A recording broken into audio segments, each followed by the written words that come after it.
Welcome to the Leadership with Biana Kovic Show, and thank you for being with us. Our topic, leadership, focuses on leaders such as yourselves. We believe that leadership is a skill that can be learned through practice and awareness. It is our hope that our conversation will help you become more reflective when it comes to your own leadership practices and enable you to leave a positive legacy. Our very special guest tonight is Milica Paranosic. Milica is a music director of Gallery MC, associate director of Composers Concordance, founder of Give to Grow, and the director of Paracademia, a Harlem-based nonprofit for music education and performance. Milica is recipient of many honors and awards. Her work ranges from one-woman multimedia shows, sound installations to operatic and symphonic works, and it has been commissioned by major New York City organizations such as American Composers Orchestra, New Juilliard Ensemble, Vision into Art, and Puglisi Dance Theater, American Composers Orchestras, the LVMH, Moet Hennessy, and Louis Vuitton. She has appeared at stages of Symphony Hall, Zankel Hall, Carnegie, Lincoln Center, BAM Cafe, Bohemian National Hall, and many others. Milica holds master's degree in composition from the Juilliard School, where she has been a music faculty for 23 years. Milica, welcome to the show. Thank you so much for having me. Milica, you are the president and the executive director of Paracademia Center, Inc. Could you please tell us more about your organization? I've started this organization several years ago out of an actually very organic growth of my activities in New York as a freelance composer and producer and educator. And I've realized that I've been doing a lot of things in all these three areas all over the city and broader all over the states and even internationally. And that it would be really natural for me to kind of form my own house within I would produce those activities in a more organized manner and kind of bring it home a little bit and not run all over the place, but really actually have a base. And the organization is based in Harlem, New York, and it is for music and collaborative arts, both for performance and for education. And what I like to do is always combine these two elements. So there's always an element of education in the performances that I produce, and then there's always a performance link to the educational outreach and education initiatives. That's very interesting concept. So you basically provide education, you teach people how to do it, and then you also give a platform to those folks to perform. Yes, that's exactly right. And then another thing that I really enjoy, and I find it very useful and that it resonates with audience, is that it is really for all levels. So I have students and performers that are at the very beginning stages of their career, and maybe they're just interested in finding out a little more. And at the other end of the spectrum, there are retired persons who maybe come back to their old love of playing the saxophone or guitar, but now they have a little bit more time to do it. And then everything in between. And also it includes people that are studying or maybe preparing or rehearsing for a very professional career or maybe audition for Manhattan School of Music or Juilliard. But at the same time, I also train people who maybe just want to have a little bit of experience on the stage on a street festival. So it sounds to me that you truly believe that it's never too late to learn music and play music, right? Yeah, I actually believe that we, not only that it's never too late, but we all kind of had that in our childhood. When we grow up, when we're born, we learn our environment, we learn games, we learn how to build things, we learn how to play instruments, we learn how to make music, sing little tunes, and we do little performances when we're really, really young. Then a lot of us go on our separate different paths. We get real professions, we learn how to do math and science and get serious and get married and get jobs and cars and all of that. So some of us actually lose that link with performance and art, which I believe lives in all of us, but it just maybe gets a little forgotten and a little rusty. And people sometimes lose a little bit of a confidence in themselves that they can actually revive that at any time. So that's what I'm trying to provide, that link. If it ever gets broken, you come to Paracademia and we'll fix it and we'll bring back the artist in you. And what was the feedback? What kind of feedback you getting from your participants or students? I get very positive feedback from all of them. And I think part of it is because of this original and unique approach and kind of natural approach, but also because it's very individualized approach as well. So it's not like I have a classroom and I teach composition and there's a syllabus and then this is at the end of the semester, you get your A and that's it. It's really about learning my audience and what they need at that particular moment, and then trying to provide the best platform for them to fulfill that need. So these are all my classes are all very small groups and very kind of focused within the need of the group. But then at the end of the semester or end of the term or end of the month, whatever the case may be, I try to join all those people together so that you have a stage where you have a young and old and amateur and professional and all jamming together and playing together and sharing together. And it becomes a little bit of a mentorship situation as well. And the networking platform and all of it kind of unites a little bit. And thank you for bringing that up, because I know one of your project is Make Music Harlem, right? Yes. And that's, I believe you had it's a 5th year doing that. Am I right about that?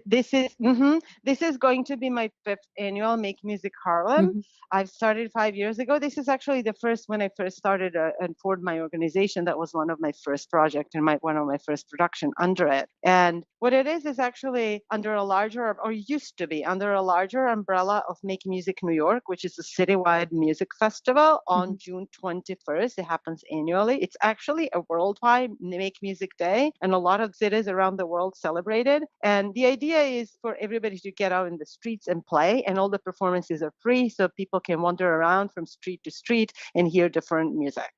And so I like that idea, and I had an idea to make Harlem version of it. And so I did that for 4 years, and the 5th one is coming up, which is going to be really big. I'm going to do the best of the 4 years that I've already had. And the way that I structure it is it's a 4-hour music performance, and actually it's more than music. I also have street art and dance and some other things. Sometimes I have yoga or puppetry, or it depends on each year, but music is the main part of it. And I start with my youngest students and teenagers, or even younger, and they're playing their instruments or their compositions in some cases. And then every hour the set changes, and I have different groups of music, and usually the last one is somebody really established. So the children that performed at 4 o'clock get to hear, a legendary person, that they might aspire to, and they meet them at that time, and they share instruments and they spend the day together. And it's open to public, it's free. It's on the street in front of the building where my home office is. So it's a short block on 119th Street between Frederick Douglass and St. Nicholas. So I close down the street. There's no traffic that day. And from 4 o'clock in the afternoon until 8 o'clock, it's just one big party with a lot of music and fun. And the kids are always involved in that. And the parents bring their children, and children usually provide some small instruments for children to play as well, and some chalk and other different toys for them to play. And they paint the street with different associations to the music that they have. It's just really lovely and festive experience for everyone. It's funny that you mentioned we actually had a guest also who's part of Make Music, but she was, I believe, in Connecticut. And she said that what she does petting zoo, music petting zoo, along with a Make Music event. Nice. And it seems to me like you're doing the similar thing, right? Yes. You allow kids to experience first-handedly instruments, right? Absolutely. Yeah. So one of the things that your organization also does is it provides education for students that have gone to Juilliard or any other very famous schools, but you kind of teach them different aspects of being a musician. Yes, from my years and years and years of teaching at Juilliard, I realized that a lot of the very talented young musicians and artists graduate. First of all, they make it to Juilliard, and they pay a lot of money to go to that school. Their families sometimes sacrifice their all life savings, and they make this big leap from another country or continent, and then all the hopes are in those kids. And they come to Juilliard, and then after 4 years, they might not know what to do with all the knowledge that they acquired and all that prestigious diploma and recognitions that they have on paper. When they're kicked out in the real world, that may not necessarily be opening any doors for them, or as many doors as they had hoped. So I was always really saddened by that fact. And I felt like there was a gap in education in general where things are taught on an academic level and they're really excellent. And students really come out of those schools and graduate with a high level of their skills in whatever instruments they play or composition, or conducting, acting, whatever the case might be. But they have no idea what's happening in the streets, how to negotiate their contracts, where to look for gigs, how to produce their own show. Even most importantly, how to be true to themselves and be the artist that is unique in them rather than, being really excellent in what the discipline that they do, how it's taught to them by other experts. So what I'm trying to do with the other graduation, I bring in some established musicians who are also very creative about how they invented or reinvented their music careers. Like people who do things a little differently, people who do things in an unexpected way, people who have success doing it. And so I bring them to meet those young musicians and talk to them about, how they went about it and share their life stories with them and encourage them and also perform for them. So it's a part masterclass and part performance. And it's kind of like almost everything that I produce. Small groups are almost always preferable so that you have a real contact with a guest or presenter. You can come up to them and you can chat with them in an informal way and just really get inspired and get encouraged to just be a real true artist that you aspire to be rather than being discouraged. Like in this huge city of opportunities, there's a lot of opportunities, but sometimes you don't really know where they are and how to go about them. Yeah, I really appreciate you, talking about it because both you and I are musicians, and I'd have definitely experienced when I graduated that I was not taught or not shown how to go past performing. And I've seen a lot of musicians go through that too. What do you think would enhance that music education so that when kids are actually in the school, in these well-known schools, they can actually walk out knowing that if they don't play in Carnegie Hall, they can do X, Y, Z? Because obviously we are not taught that. Well, they should come to the other graduation for one. Okay. But the other thing is like my recommendation to the schools actually and the faculty and boards within education institutions is to just make more field trips, go other places, encourage the students to go outside the classrooms and try out things that are maybe not necessarily safe. If there's nothing wrong with trying things and not succeeding on the first try, but it's much worse never to be given an opportunity to try and experiment and be, young people and artists on top of it, they need to experiment. They need to try crazy things sometimes. They need to really be given an opportunity to be foolish and playful about their ideas. So I think a lot of the schools are great about providing conditions within the school, but not really outside of it. So some of the ideas might be collaborations with another school or just going out to see maybe downtown plays and meeting the actors in there or composers that worked on that play or musicians and just getting a little bit outside the box because schools are sometimes just big boxes and everything is labeled and you stay within the label, and which is why a lot of the students end up working for the same school where they graduated, and sometimes they just end up being administrator in there, and so then they teach the same thing because that's the only thing they know. Because they're They go to comfortable with school. that. Exactly. They go to school, they master what they learned there, and they stay there and they teach the same thing to the new generation, which I think is for the artists, it's really dangerous. An artist needs to grow, and the artist institutions need to grow as well. Interesting. And then from the perspective of making a living as a musician, what do you think? What kind of tools they need to give to their students? Because not everyone's going to make the Carnegie Hall. Yeah, no, absolutely. I mean, today, luckily, the new professions are invented daily. Like when I was a student, there was no such thing as a blogger or social media expert or social media advisor or whatever. But these things now exist. So there is a lot more opportunities, including the opportunities that you can think up yourself. So you can think about like what it is that I do best as an artist or individual. What is this something that, I'm unique for, and then find an outlet to do that and find a direction or an advice on where to go to make that happen. And sometimes it just means asking the right people and being directed towards like another, maybe a mentor. Mentorships are great things. One thing that I really did admire at Juilliard is that there was a mentorship program where students would be paired up with teachers or professors or even arts administrator who would be appropriate in giving those kind of very specific advice to young artists. But it's just about the same individualized approach that I talked about in the context of academia. Not everybody is great at the same type of thing. So maybe you have 10 pianists and one has also a great talent in marketing and the other one has a great talent in producing and the other one has a great talent in teaching. So in identifying those and just directing or helping each student to follow their own most optimized path is time consuming, but I think that's the way to go. Interesting. And, of course, not everybody has the right amount of time to do that, but then at least an openness or maybe a source of advice or direction for those students to go to somewhere else to get the advice. I really like that you mentioned reinvention, and we talk a lot about on the show about reinvention. Why do you think being open to reinvention is so important?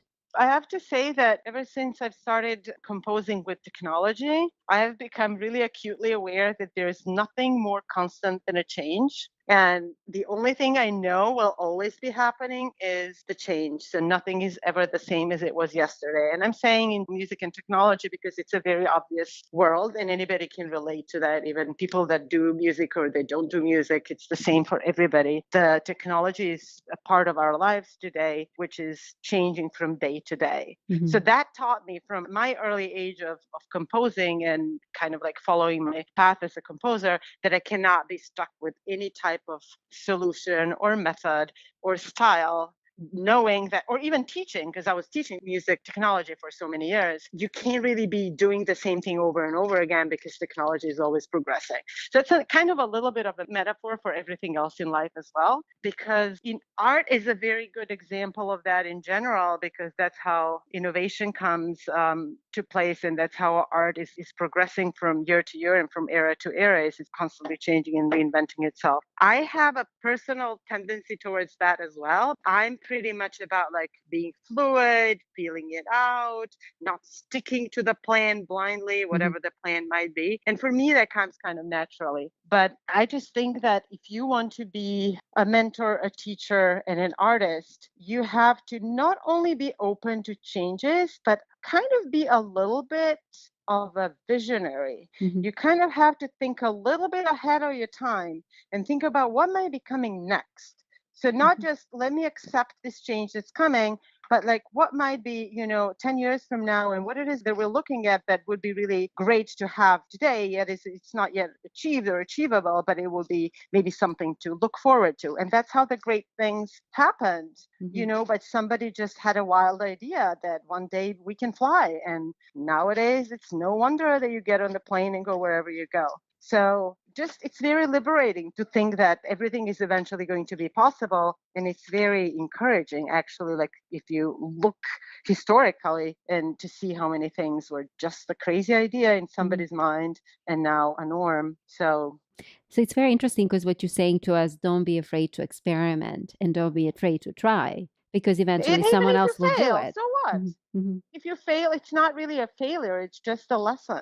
So how do you deal with the setbacks? How do you deal with things that might not go your way? Yeah, it's a really good question.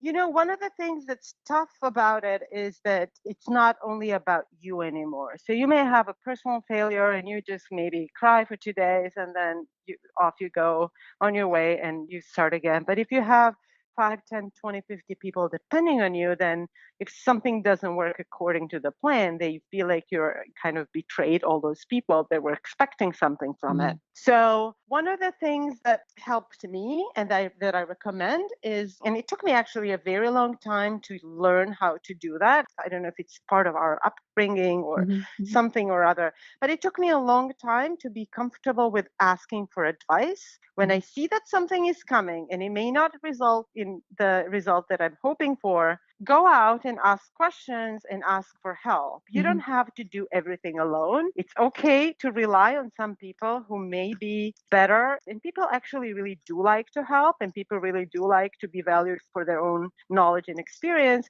And it also shows the human side of you. Sometimes when you are running an organization or you're heading the group of some sort or you're producing a show and you feel like everything is on your shoulder, everybody is looking up to you, you have to do everything. And then it makes you a little bit distant from everybody else. I don't want that. I don't know, maybe some other people Mhm. do like that, but I personally do not like to be separated from the team. I like for us to feel close. I like for us to feel open and comfortable with each other. So if you come out to those people and say, hey, we're facing this problem, does anybody have any idea as to how we can best avoid it or how we can best solve it? Then all of a sudden you're not necessarily becoming ignorant or not confident, or you Mhm. just become human, and you're actually giving others an opportunity to be leaders themselves, Mhm. which is great, which Mhm. is great for them. It's great for their growth. It's great for their confidence. It's great for the group as a whole. So when I see something coming that's not necessarily resolving the way that I want it, I sit down with a group of my teammates and we discuss it openly. And a lot of times it's just great for everybody. And sometimes, yeah, things happen even after those consultations. And then at least we share that burden.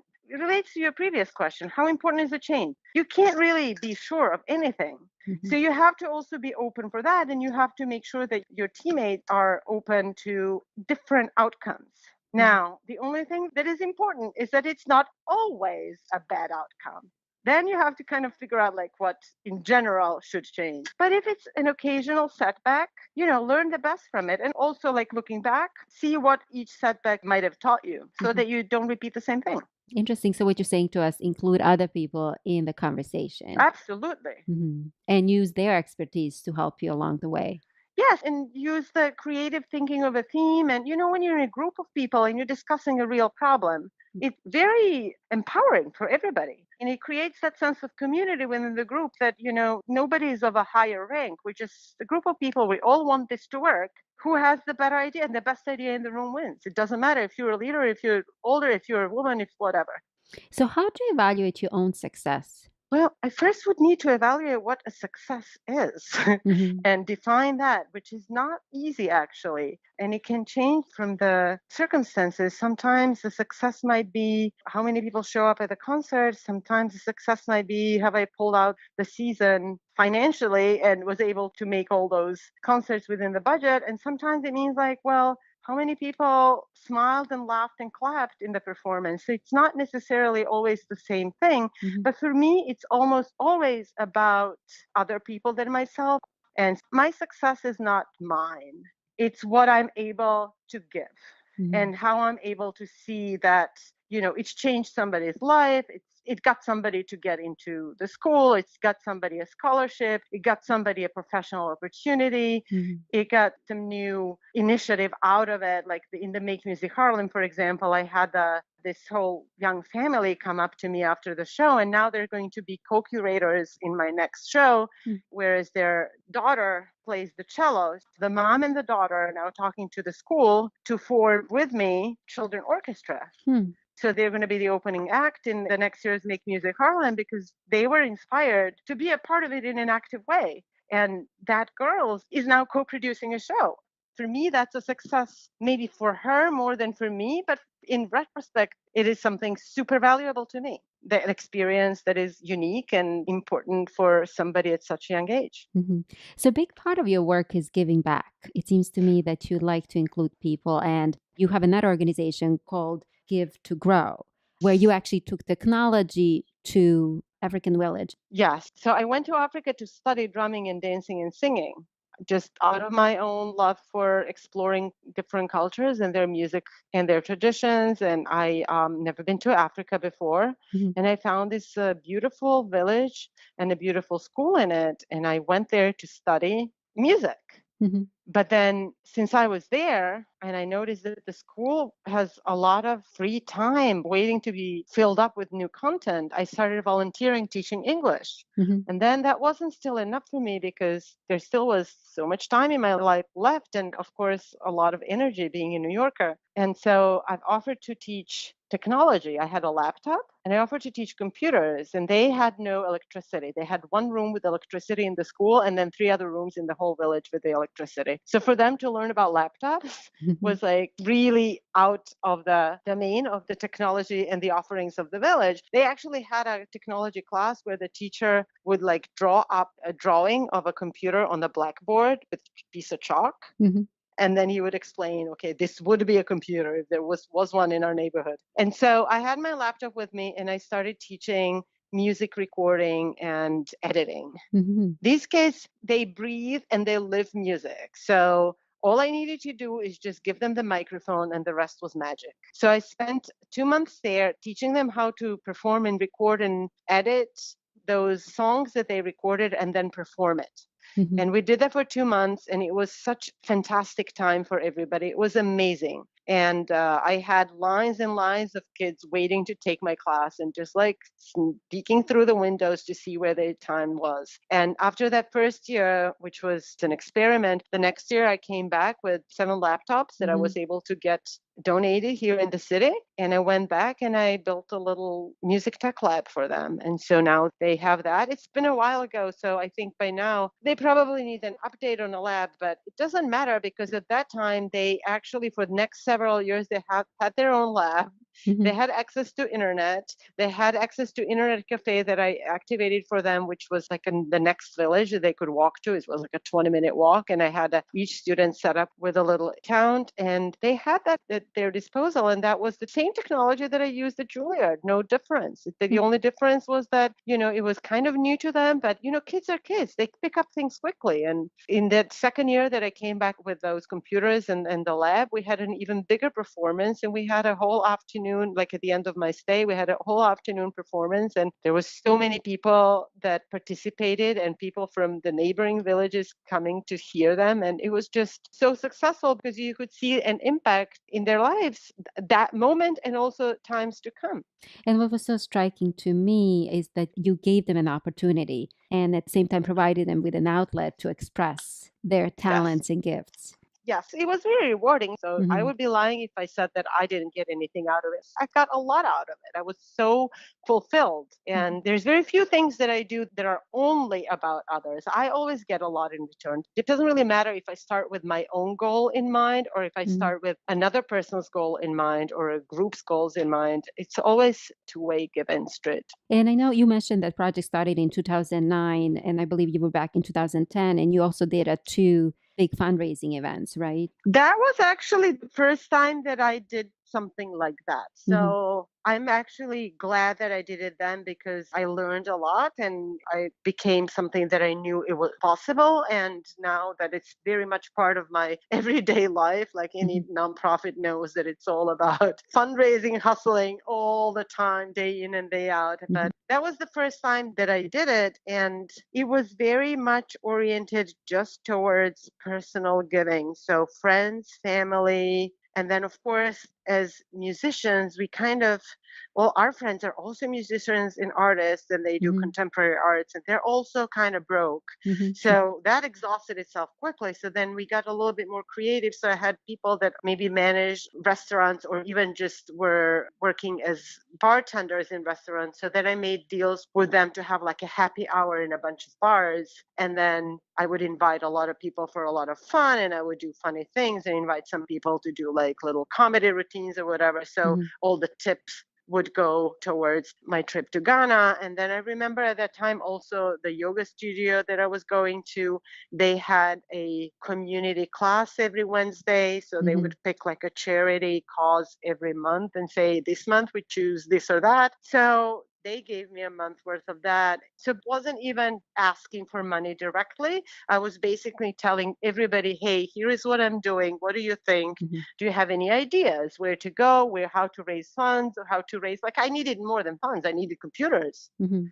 So And so people would just offer. Sometimes people just offer because they like the idea, and especially if they already have an organization. And don't forget, like all the organizations, if they can give gifts that they can write off their taxes, then they'd rather do something that's meaningful than just something random. So I was a little bit lucky with that, but also I'm a very social person. I know a lot of people. I go out a lot. I talk to a lot of people. I'm big on parties. I'm big on just like kind of like being with people. So I'm open that way. And when the idea is good, people respond. Absolutely.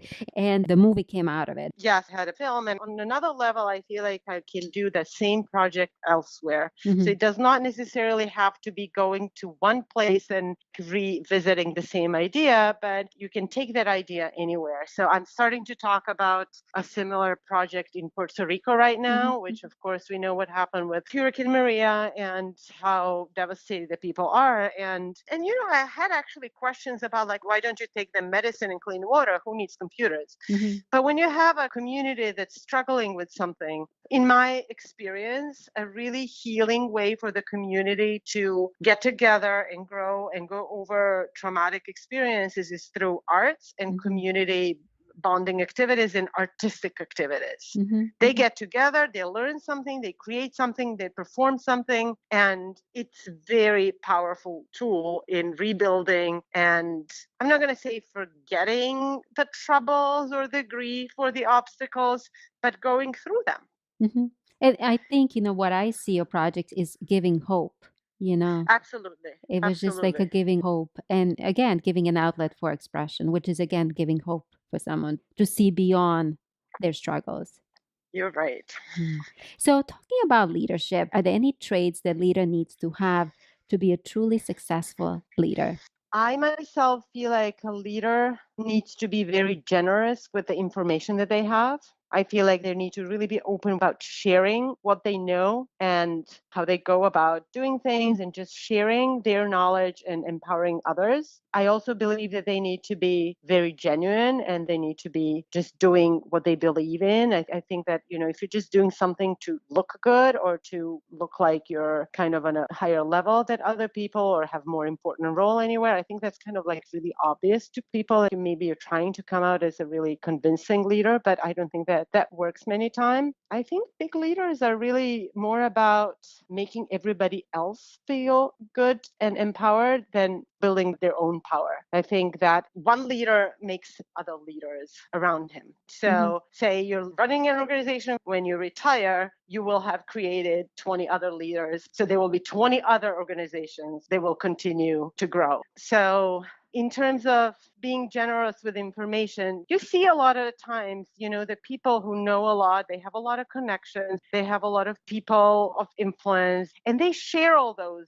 connections with their students, with their fans, with their mentees. I think that is the much better way to go. In music and in entertainment, sometimes you see a lot of competitions and a lot of notion that like, well, if I have a certain position and if I have a certain connection, I better keep it to myself because somebody else might take it and may benefit from it. Wrong, in my opinion.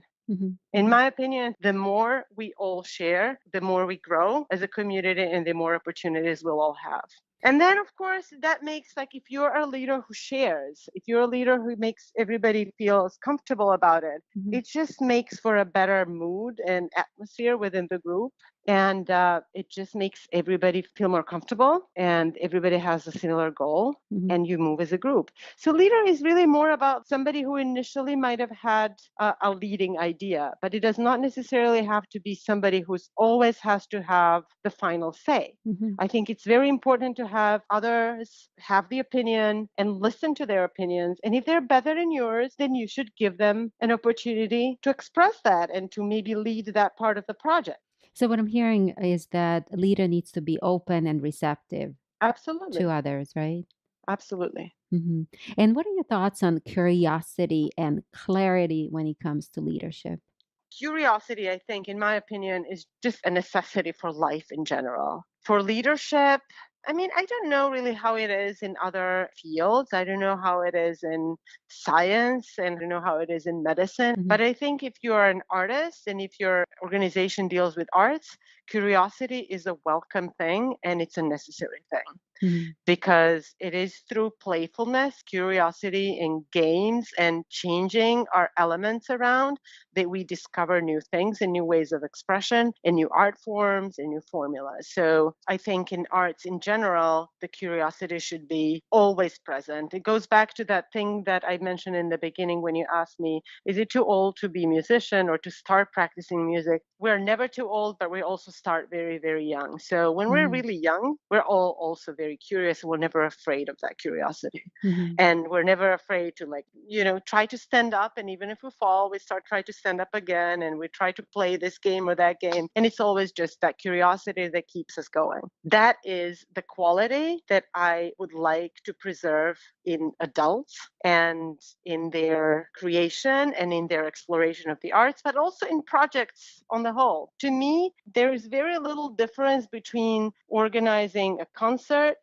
or writing a piece or running an organization. Mhm. It's all about an idea and then making it happen. It has to have the portion of playfulness to it, creativity. It has to have something inspiring it so you keep going. And it has to not be completely safe because otherwise it's boring. Mhm. It's boring if you can't really recreate the same thing over and over again. It's just like that's not how we grow. That's not how the civilization grow. That's not how organizations grow. So I see the same pattern or the same, I don't want to call it a rule, but it's just how it is. Whether I write a piece or I produce a concert or it's a season, it's kind of that same thing. This is what I know. This is what I'm going to follow. This is what inspires me. And this is when I'm going to try something new and see what happens. I really like that you talked about playfulness. So, how does one become more playful when everyone is expecting you to be serious? For me, when it comes to people that work with me, I try to give people wrong roles. So imagine that you have a group of musicians and all of a sudden you tell them, okay, switch instruments. So if you play the piano, all of a sudden you have to play the cello. If you play the cello, you have to play the percussion. If you play the percussion, you have to sing. So what happens is that everybody is immediately liberated to make mistakes and everybody is a lot more open. But first you have to establish, the safe space kind of thing. So nobody's going to make fun of you and nobody's going to think you're stupid or any of that. But if you all of a sudden, give all your musicians a wrong instrument to play and they start really exploring, then they become open and free to make mistakes, but also open and free to find something new that they didn't know existed. Maybe a non-cellist will find a sound that a cellist didn't find. Mhm. So these kind of like little tricks, you can transpose that to any activity. You can have a group of people in which everybody has like a role of executive director, marketing director, just different things. And you can say, well, why don't you try something else today? Just get people out of their comfort zone Mhm. is a really good trick. Mhm. And sometimes people are reluctant, but mostly you can kind of trick them into it. If you push them into doing something they're not used to, you'd be surprised and they'd be surprised how they can really get playful. Mhm. And once you get them there, then you can keep going. So it's interesting. You said you just have to push them a little bit and give them that permission to be playful, right? Yes, exactly. And I mean, but it helps if you also have the environment in which you can take that further. So Mhm. if some of it just generated some genuine interest in there, then you can have a role for that. Like one of my students was my composition student, but I discovered that she was also a very good photographer. Mhm. And so what happened that through a little bit of encouragement over the years, she was now hired for my Lost Ladies First to do a professional photography for my event. So out of a little bit of exploration and a permission for her to like just experiment in a certain area a little bit more, it now became a possible profession for her. So in music, to be a great musician, you got to be very authentic, and you are very authentic in what you do. My next question is, how does authenticity helps you when you're putting upon unreasonable requests upon your team? Basically, what I would say is, how can we do that? What would be some other ways of going beyond what we've done before? Mhm. And then, usually, out of a conversation in the room, one idea would generate another. And it's like, who knows somebody who knows somebody who knows somebody? So Mhm. you may not have all the answers, but you present it to the group. The group now starts to talk about it openly. And the important thing is like, you're not just delegating roles, but instead you're asking them, like, do you have any ideas as to what can we do differently? Mhm. Then people start thinking, not like, oh, I have this horrible, incredibly difficult goal to fulfill and I have no idea what to do it. It's just like, I'm given permission to think creatively about it. What can I do to make it better? It's a completely different set of ideas that you're opening when you're giving opportunity, responsibility, and creativity and encouragement for everybody to be more active than you just to give them an assignment. And so then they started talking, and usually it just becomes about extending the network. Right? So it becomes about like people are not only now in the group, but they're thinking about outside of the group, who do they know that can benefit those goals as well? So the room of 5 people will quickly become a room of 25 people. Right? And it's like somebody who's an active ingredient in your organization becomes an advocate to bringing more people into an organization. Now, to do that, you have to have an idea that is compelling to them, because nobody's going to go out and ask anybody else to support an idea that they don't believe in. So this is where you need to gain their trust. So as a leader of the group, you need to make sure that the programs that you're presenting or the season that you're planning really resonates with everybody. That's why we have boards, the committees and stuff. It's not just because we need to fill in the quota and the numbers, but people have to be on the same page about it. If they're not on the same page about it, they're not going to want to support. They may say on the paper they want to support it, but if they disagree with it or if the idea doesn't get them excited, then they're not going to do much about it. But if you give them an idea that's really exciting for all of them, then they're going to go out and ask their friends, like, hey, I'm working on this really amazing project. Do you want to be a part of it? And it's really about networking, and it's about growing the community. I really like that you talk about networking. It seems that that's something that you're passionate about.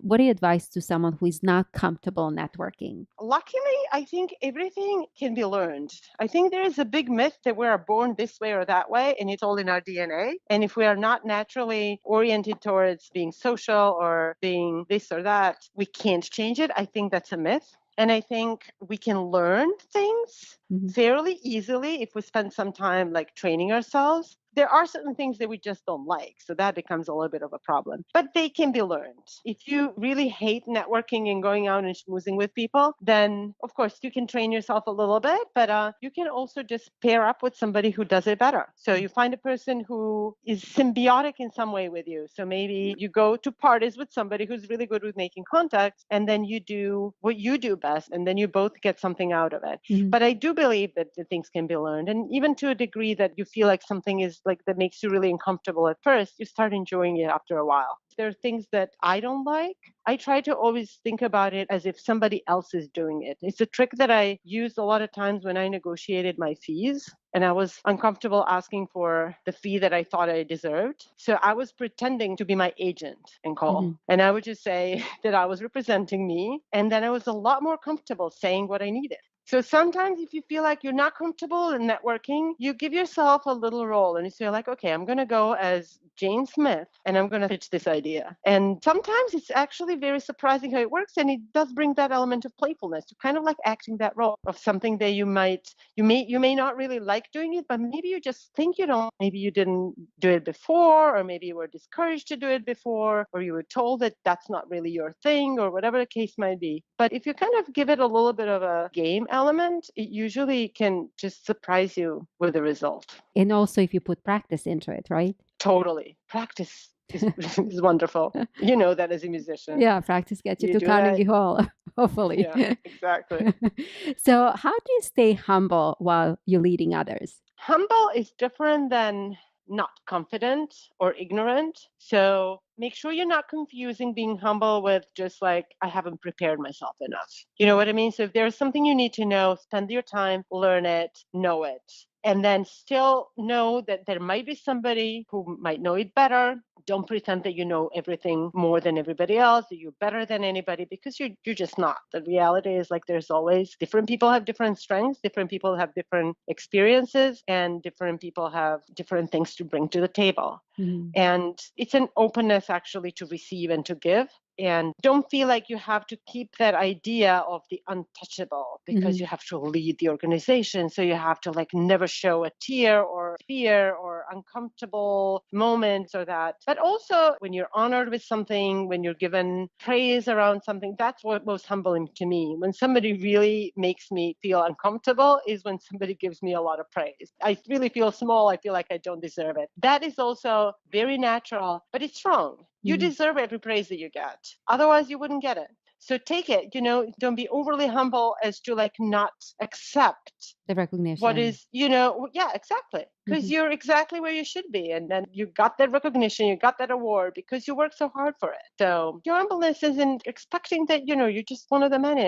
And there'll be people that are much better than you in certain things, and open yourself up to learning from them. And thank you for mentioning that, because one thing I didn't share with our listeners is that you're a well known composer and you were hailed by the New York Times that you write amazing and astonishing music. So, my next question is, how does media impacts your work or your leadership style or your composing style?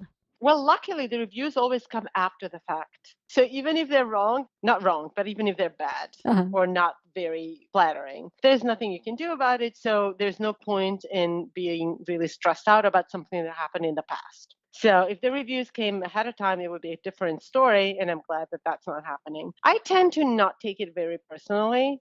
If be positive or negative, of course, we're all human. It sounds good when somebody likes your work, and it doesn't sound that great when somebody calls you shit. But it will happen. Both will happen. A lot of the times it's subjective. A lot of the times it's about the taste. A lot of the times it's about being inventive or too inventive for the time. And all of it, it's just fine. It's good not to be really carried away with either overly positive or overly negative, but Mhm. just see it for what it is. I think, if you can find constructive criticism is always a better source of information. But other than that, I don't think I give it too much attention. It's just people's opinion. And sometimes, even if you have a really the worst of review, you can look at it from the positive side and see that maybe you're doing something that nobody heard before. Interesting. So, I'd like to segue a little bit in you're a big advocate for immigration rights and women Yes. rights. And I'd like to ask you, my next question is, why do you think the diversity is so important?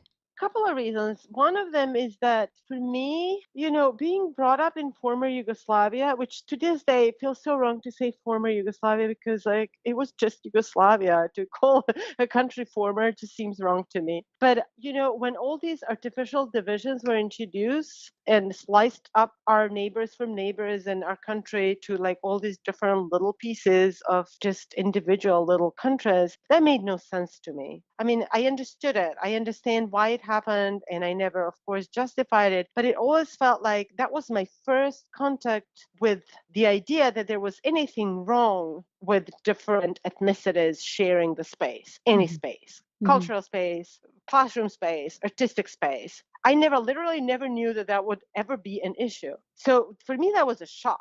Then after that, I came to New York, and I was a young immigrant woman. And so I had to deal with things around that. It wasn't horrifying in any way or really traumatizing in a way that it is now for immigrants to come to the States. But I had to go through transitions, and I had to learn how to deal with that. And I had to learn how to get my documents. I had to learn how to apply to schools. I had to learn how to fill out the forms. I had to learn how to look for an apartment. All those like practical things that I had to learn, I did. And now that I'm at a place that I can teach it to others, I want to offer that knowledge just as a set of tools. Mhm. Diversity now is like a big buzzword also, and everybody likes to put it in their subtitles. But for me, that was just the way things were all the time in New York. By definition, it's just a very diverse city. And so when I came from Serbia to New York, I was again in this diverse culture when it was like everybody is there from all walks of life and all corners of the world. They're all in the same city, coexisting and living peacefully and lovely. And now, same thing is happening. Now, Mhm. these people are bad, and these people have this connotation, and these people have that connotation. And it's just all over again, like on a different level, but just like some evil imposed those artificial boundaries on us, which are hurting us. Mhm. They're hurting us as human beings. They're hurting us as artists. They're hurting us as citizens. And what I can do is just attack that from the artistic standpoint. So, what I can do is just make sure that there's always enough room for all people to be part of my programs. And, I can't really be active in the administration or in politics more than I am, but I can deal with that through the organization by who I work with and who I represent and who I present. And sort of bring people together, right? Bring people together. Mhm. Absolutely. So, what is your mission in life? Oh, I was hoping you wouldn't ask that question. So I think I'm pretty good on my way with what I'm doing right now. I just want to do more of it. I want to produce, create, and keep creating platforms for people to explore arts together and to exchange it and to bring it to other people. And I think I'm already doing that, but I would love to be able to do it on a larger scale. And I know that you have a concert coming up, right? October Oh, 26th. yes. You want to tell us a little October bit more about 28th. 28th? Yeah. Yes. So October 28th is my ladies' first series. We do that every year. I started 6 years ago, and it is one of my favorite. I think I say that about every series that I curate. It's one of my favorites because they all are. But it is a series that's oriented towards promoting women, and each year we choose a different theme. And then we commission composers to write pieces that celebrate a certain female figure that represents that theme in some way. So, several years ago, for example, we had a concept of music and sports. So, we compared the musical performance to an athletic performance. So, we had each composer pick like a female hero, and they did a piece based on that person's life or achievement. And in some cases, if it was possible, these two women would collaborate and come up with a piece together. And last year's concept was, I called it Sisters and Wives. So our theme was celebrating the women who were in the shadows of their brothers, fathers, husbands, because of whatever reason, historically maybe, and sometimes, in some cultures, it's very much the case today that as a woman you have lesser rights than a man. So like some of the women whose work hasn't been recognized for the longest time because it just wasn't for them to be that recognized. Their place was in the kitchen. And so that this year's theme is pioneers. So we are celebrating the women that have been pioneering something in their lifetimes. It can be women from the past or women from the present. We have 8 composers and I think 15 musicians. And the concert is conceived in 4 parts. We have a reception, and then we have the awards ceremony, then we have a concert, and we have an after party. So it's a full evening thing when all these women will be in one place together. And again, networking, so women from different professions, from different backgrounds, from different networks will come together in this one night, and they will have an opportunity to meet each other and to talk about their work. And, because you don't always have an opportunity to share your work outside of the network. Music has its own audience, and then journalists have their own audience, and the scientists have their own audience. But what happens if you have a unifying theme? So you have all these different people together that would not necessarily end up in the same performance or in the same event. Like you would be at a conference somewhere doing science if you're a scientist, not at a music event. So that's the idea of actually going a little bit differently about like how do we meet each other and how else we can support each other and shine our lights on each other's lives. So it's by women for women, right? Women for women, yeah. Perfect. And we can buy the tickets. Yes, at lfpioneers.eventbrite.com. And again, the concert is on October 20. October 28th at 6:30 at James Cohen Gallery in New York City on 291 Grand Street. Perfect. And what are your suggestions for women leaders? There's a lot that's been told recently about, where we are and why we are where we are and how we need to market ourselves and present ourselves. And I never wanted to be that one that says like there has to be so much difference in terms of how we carry themselves. But just the reality is, and kind of we all do that, I think we have to do a little bit harder in everything that we do in order to be taken seriously. It's sad, but it is, even at the party, I was just at the dinner party a couple of days ago, and it was all my friends, all lovely people, and really, from the similar type of background. And even there, one of the people at the dinner said like, well, you girls usually, or women, you just don't have enough confidence. You don't always ask what you need and you settle for less. And he didn't mean that in a mean way. He felt like that from his experience. He's a real estate guy, and he felt like, the female clients will ask for less just off the bat. And, we had a conversation about whether that's a confidence or whether that's just the cultural suggestion and experience of how things have been working out for us. And over, I see that. I would go to a production meeting with my assistants who are male, and nobody would talk to me. I would schedule a meeting and immediately walk into the room and they start talking to the boys in the room just because they kind of assume that that's how it is. Mhm. So you really have to, sometimes you really have to just step your foot down, call the attention and say, hey, dude, you're talking to me. And a lot of them is not mean spirited. Again, it's just like that's how they used to. And that's how things have been working out for the longest time. So I do feel like an extra little bit of confidence is useful. And really just don't be afraid. Don't just ask for what you think you can get. Just ask for what you need. Go for really clearly, what you need, and don't compromise too much. Of course, you can negotiate, but don't compromise too much on the basis of like, well, I'm just a girl. They're not going to take me seriously, because they will. Oftentimes it doesn't take a lot. You need to remind them and just do a little bit of adjustment, and they just go like, oh, okay, sorry. It's not always one-sided. I mean, there's a lot of that as well, but just sometimes you just have to remind them. And any final thoughts? I just feel like just be true to yourself. Look deep inside and see what your dreams were when you were younger. You'll often find some really great answers. And don't always trust that the mainstream is the answer. Or by mainstream, I don't mean just like popular, but like the things done right, right? There's Mhm. many ways to achieve your path. It's not always just the path that's very normal, that's like written out and spelled out in the history and theory books. There's a lot of times when you find alternative ways to getting to your goal, even if they're not really conceivable right now or clear, they're oftentimes more achievable because you're not on the same bus waiting for the same line to get to the same point.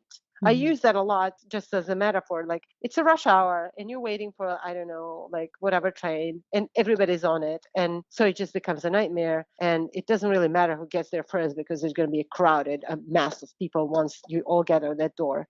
But if you take a different bus, or maybe you take a bus an hour later and an hour earlier, or you go on a bicycle, you have a different experience and you might just discover things on the way, and you're not going to be stuck in the crowd. So individuality, creativity, confidence in your dream, belief in your dream, it's just life. You have one. You have to explore everything that it has to offer to you.